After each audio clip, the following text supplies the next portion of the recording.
Selebrasi bak Cristiano Ronaldo, bocah asal Aceh sampai disorot media asing.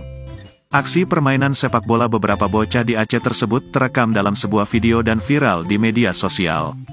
Video bocah bermain sepak bola di Aceh ini juga ikut dibagikan oleh akun komunitas sepak bola dunia 433 pada Kamis, tanggal 9 Maret tahun 2023.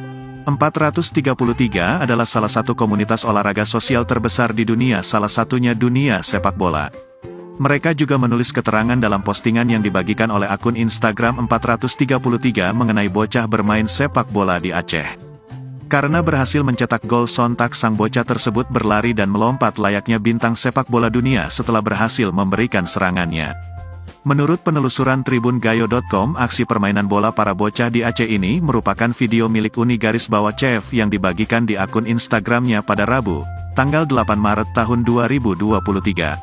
Menurut informasi, aksi permainan bola para bocah di Aceh ini terjadi di lapangan Darussalam Pesangan, Matang Gelumpang 2, Kabupaten Biren, Provinsi Aceh.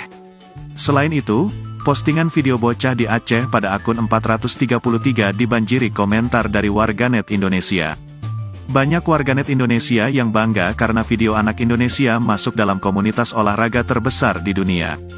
Tidak hanya itu, postingan video bocah di Aceh pada akun 433 juga ikut dikomentari oleh komedian Abdel Ahrian melalui akunnya @abdelahrian dengan membagikan emotikon api berkobar yang menandakan semangat membara.